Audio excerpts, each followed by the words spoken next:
এটা হচ্ছে আরাকু ভ্যালির কফি বাগান। ছোট ছোট গাছগুলো সব কফি গাছ, আর বড় বড় লম্বা লম্বা গাছে যেগুলো পেঁচিয়ে রয়েছে ওগুলো হচ্ছে গোলমরিচ গাছ। দেখো কত সুন্দর। এরা ঢুকতে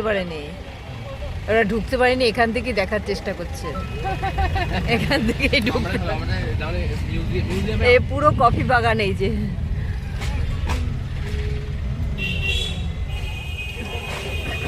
একদম কফি বাগান, কত সুন্দর কফি বিক্রি হচ্ছে এখানে। Bamboo chicken, coffee, chicken fry.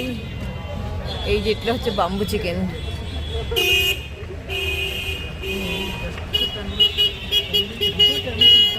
এইগুলো, এই বোতলগুলো সব কফির বোতল, সমস্ত কফির বোতল। এখানে ভুট্টাগুলো সিদ্ধ করে খাওয়া হয়। এই যে দেখো লোকেরা খাচ্ছে, এই যে খাচ্ছে, ভুট্টাগুলো সিদ্ধ করে খায়।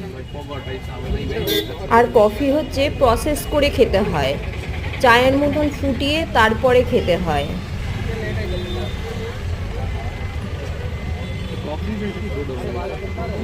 তবে এখানকার কফির ফলের যে বীজের থেকে কফি বেরোয়, সেই কফিটা খুব টেস্টি কিন্তু।